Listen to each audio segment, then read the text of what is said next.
Hello viewers, welcome to another video. In this video, I will be going to explain why transformers are rated in kVA and not in kilowatt.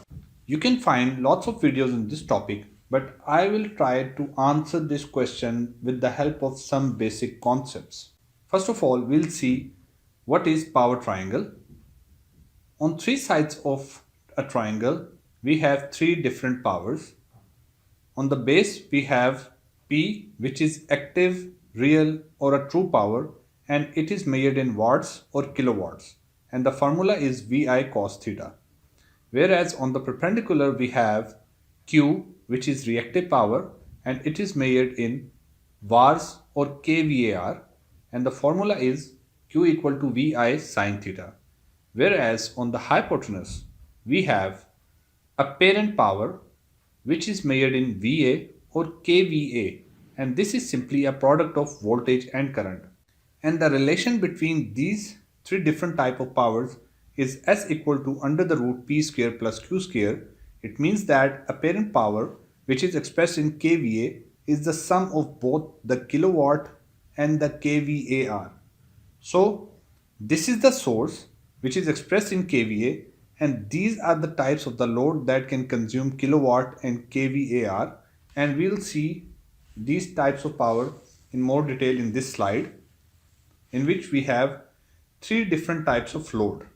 The one in the red is the resistive circuit, in which the angle between the voltage and current is zero, only there is a difference in the magnitude in both quantities. And this type of load consumes only the real power in kilowatts.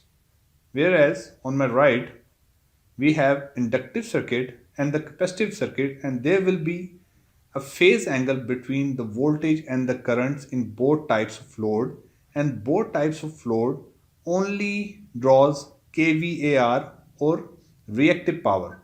I want to add one more information, that is the kilowatt is the power that is consumed by the load, while the reactive power can only flows between the load and the source. This type of power is not consumed, and this is why this is called the wastage of power. But you can see that we have different types of load that can consume different type of power. Since we have different types of load that can consume active power or the reactive power, therefore a transformer which is a source to deliver the power, it must be rated in the kVA so that the consumer can know how much active and reactive power he can draw for the transformer.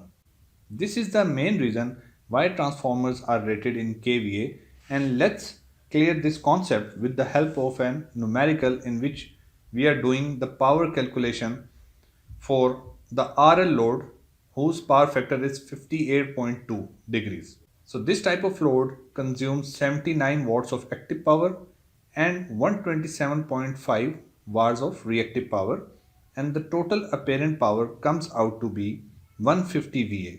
So a transformer must be rated at 150 VA in order to deliver these two types of power.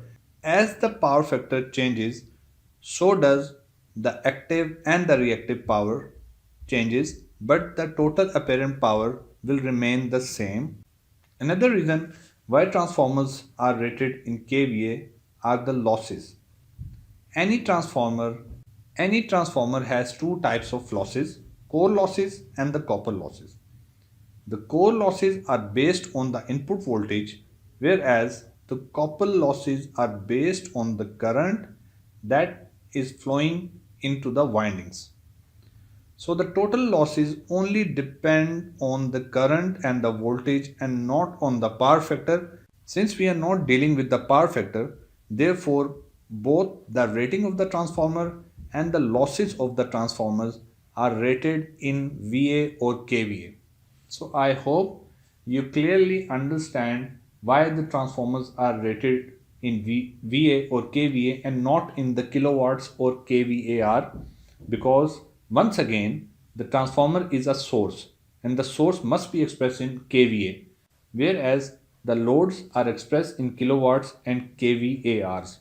For more interesting videos, Stay tuned and don't forget to subscribe our channel. Thank you for watching.